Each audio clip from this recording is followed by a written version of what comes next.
اور جو شخص بھی اگر قرآن کی بےرحمتی کرتا ہے وہ ہم میں سے نہیں ہے۔ آج میں ان کو ایک مشورہ بھی دوں گا تاکہ وہ اس کے اوپر عمل بھی کریں۔ میرا مقصد کسی کو نہ نیچا دکھانا ہے اور نہ کسی کو ڈیفینڈ کرنا۔ کہہ دو کہ کیا تم اللہ اور اس کی آیات اور اس کے رسول سے مذاق کرتے ہو؟ ایسے شخص پر لازم ہے کہ وہ توبہ کرے، استغفار۔ آپ کے ایڈیٹر کے پاس چلے گی، وہ بھی ان پڑھ، اس کو بھی نہیں پتا، وہ بھی انا، کہ تنقید کرنے والا انسان کبھی کسی کو اچھا نہیں لگتا۔ اگر وہ آپ کی اصلاح بھی اچھے طریقے سے کر رہا ہوگا نا، وہ بھی نہیں اچھا لگتا۔ یہ میری بہت اہم بات ہے، شاید یہ مشورہ آپ کو کوئی بھی نہیں دے گا جو میں آپ کو دے رہا ہوں۔ بسم اللہ الرحمن الرحیم۔ السلام علیکم ناظرین، امید ہے کہ آپ سب لوگ خیریت سے ہوں گے۔ میں ہوں آپ کا ہوسٹ آصف اور آپ دیکھ رہے ہیں میرا یوٹیوب چینل شہریہ۔ تو ناظرین، آج کا ٹاپک بہت ہی اہم ہے، کیونکہ میں نے کمیونٹی پوسٹ کی تھی اور اس کے اندر ایک پول رکھا ہوا تھا رجب بٹ کے حوالے سے، جو کہ ان کی قرآنی آیات کے حوالے سے اس وقت سوشل میڈیا پر بہت سارا چرچا ہو رہا ہے۔ بہت سارے لوگوں نے کہا کہ آپ اس کے اوپر بات کریں، کیونکہ میں اپنے آڈینس سے ہمیشہ رائے ضرور لیتا ہوں کہ مجھے اس پہ بات کرنی چاہیے کہ نہیں۔ یہ واقعہ مجھے بہت پہلے کا ہی معلوم ہے، لیکن میں جاننا چاہتا تھا کہ لوگ اس کے اوپر کیا بات کرتے ہیں، اور میں نے اس کے اوپر کافی ساری ریسرچ کی اور تمام چیزیں میں نے دیکھی، اور آج میں نے وہ تمام چیزیں اکٹھی کی ہیں اور وہ آپ لوگوں کے ساتھ شیئر کرنے جا رہا ہوں۔ تو اس لیے آج کی یہ ویڈیو بہت زیادہ اہم ہے۔ ہم آج رجب بٹ کو ایک پیغام بھی دیں گے اور رجب بٹ کو ایک ایسا مشورہ دیں گے جو ان کی آنے والے وقت میں بہت زیادہ اچھا ہوگا۔ تو ناظرین، آج کی اس ویڈیو کے اندر ہم ڈکی کے حوالے سے ایک بڑی اہم بات کریں گے جو آپ لوگوں کو اصل حقیقت نہیں پتا، شاید کسی نے بھی اس چیز کا ذکر نہیں کیا، کیونکہ بہت سے لوگ اس بات کا سوال اٹھا رہے تھے کہ باقی تمام لوگوں کو گرفتار کیوں نہیں کیا جا رہا۔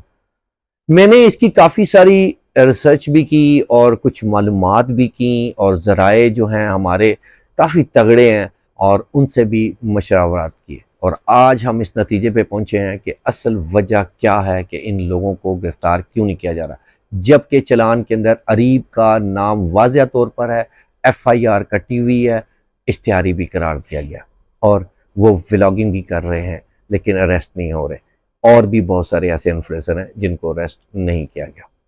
تو اس کی وجہ بھی آج ہمیں معلوم ہو چکی ہے، وہ بھی ہم آج کی اس ویڈیو میں آپ لوگوں کے ساتھ شیئر کریں گے۔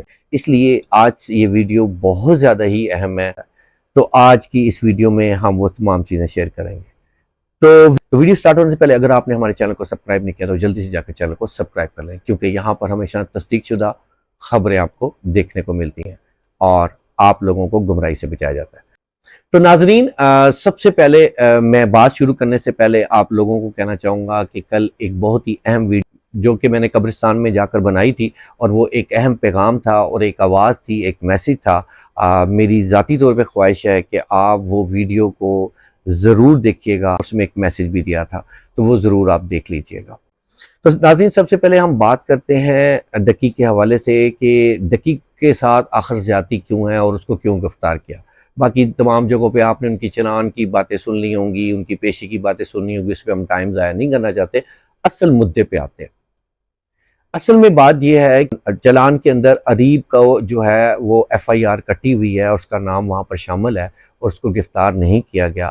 اس کی وجہ یہ ہے کہ دیکھیں NCCI والے جو ہیں وہ اس قسم کے کیسز میں جتنے بھی لوگ انوالو ہیں ان کی خواہش تھی کہ وہ ثبوتوں کے ساتھ پکڑیں۔ دیکھیں ناظرین، دراصل بات یہ ہے کہ ڈکی جو ہے جب ملیشیا جانے لگا تو اس کو ایئرپورٹ سے گرفتار کیا۔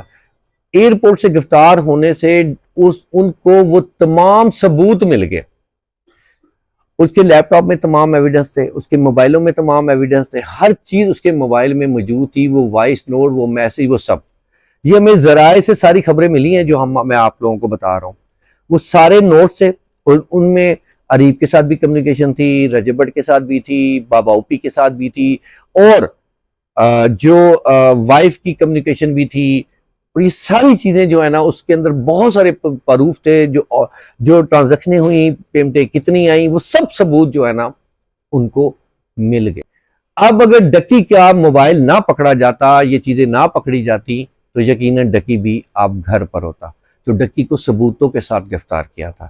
اسی طرح سے وہ اریب اور ان سب لوگوں کو ثبوتوں کے ساتھ پکڑنا چاہتے ہیں۔ گھر میں پکڑیں گے تو وہ تمام چیزیں نہیں ملیں گی، اب تو انہوں نے اپنے تمام ایویڈنس، یہ چیزیں ساری ختم کر دی ہوئی ہیں۔ تو اصل بات ساری یہ ہے ٹھیک ہو گیا؟ اب آپ لوگوں کو ساری بات سمجھ اب ہم بات کرنے جا رہے ہیں رجب بٹ کی.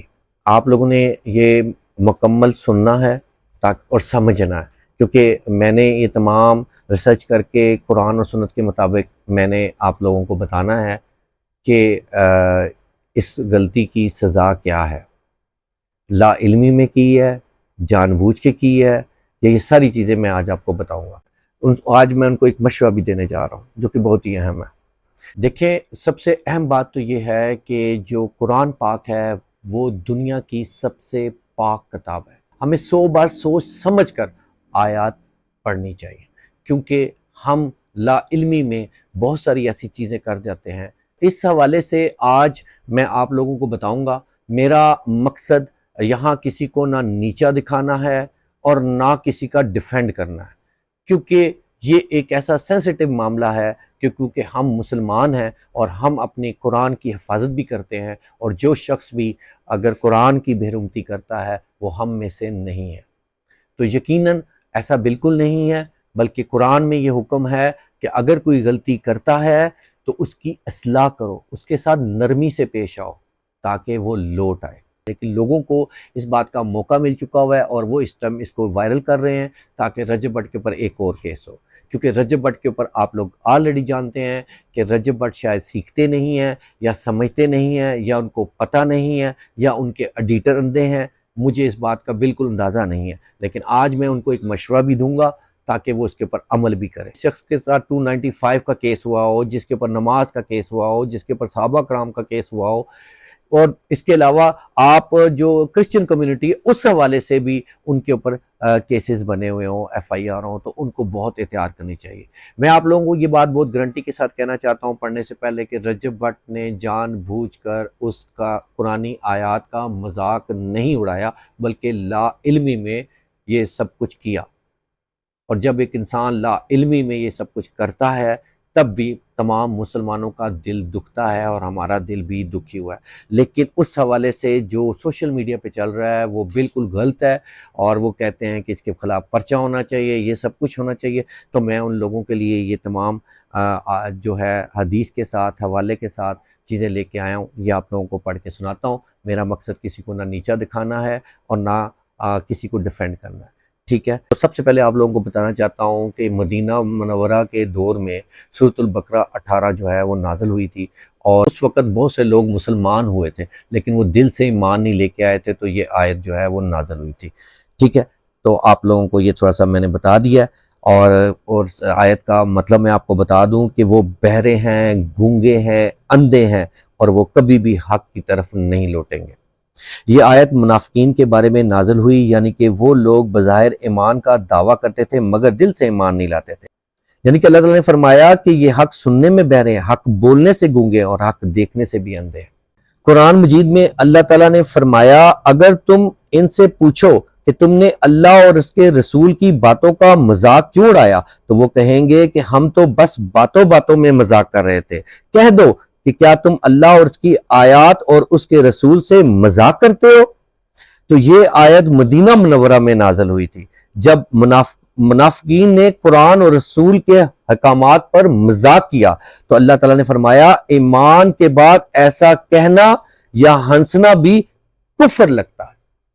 تو اس لیے ہمیں بہت زیادہ احتیاط کرنی چاہیے قرآنی آیات کو پڑھنے کے لیے، کیونکہ ہم ایک مسلمان ہیں اور ہمارے لیے سب سے پاک محترم کتاب جو ہے وہ قرآن پاک ہے، اور اس کی حفاظت ہر مسلمان کی ذمہ داری ہے. اور اس حوالے سے میں آپ کو بتاتا جاؤں کہ بے ادبی ہو جائے تو اس کے بعد کیا ہونا چاہیے وہ بھی آپ لوگوں کو پتہ ہونا چاہیے.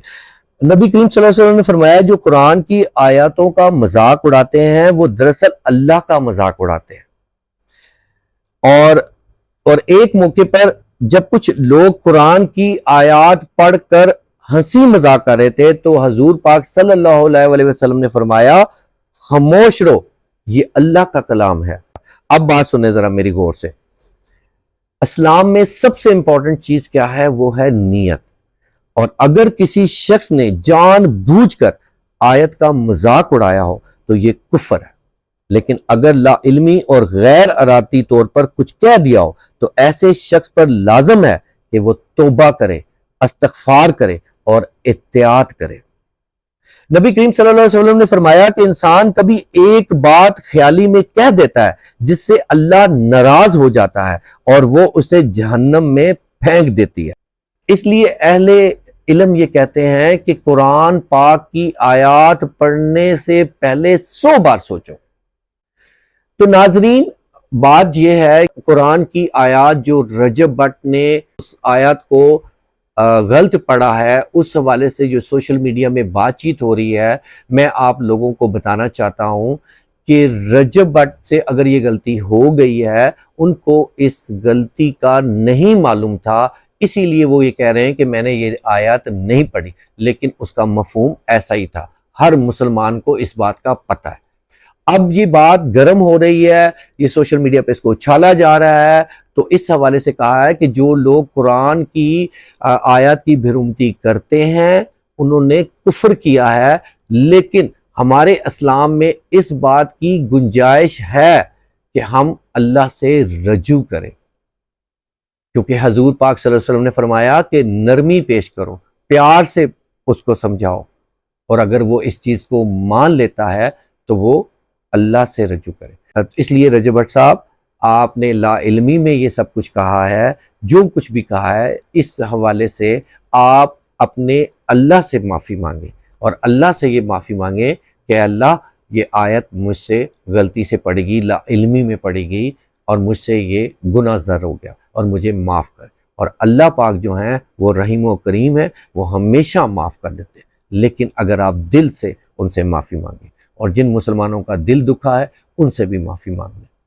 بہت سے لوگ یہ بات کہیں گے کہ رجب بٹ نے 295 کو بھی معافی مانگی، کرسچن کمیونٹی کے حوالے سے بھی معافی مانگی، نماز کے حوالے سے بھی معافی مانگی۔ تو انسان جو ہے نا وہ غلطیوں کا پتلا ہے، اور اگر ان سے یہ غلطی ہوئی ہے، ان کو نہیں معلوم تھا، تو ان کو معافی مانگنے میں کوئی حرج نہیں ہے، وہ معافی مانگ لیں۔ تو ایسا کچھ نہیں ہوگا کہ کیس ہوگا یا کچھ ہوگا، تو میں ناظرین آپ لوگوں کو بتانا چاہتا ہوں کیس کچھ نہیں ہوگا، بس رجب بٹ اس کو معافی مانگے، یہ سارا معاملہ ہو جائے گا، لیکن نیت سے معافی مانگے۔ ان کی نیت اندر ہونی چاہیے کہ واقعی میرے سے غلط الفاظ نکل گئے ہیں لا علمی میں۔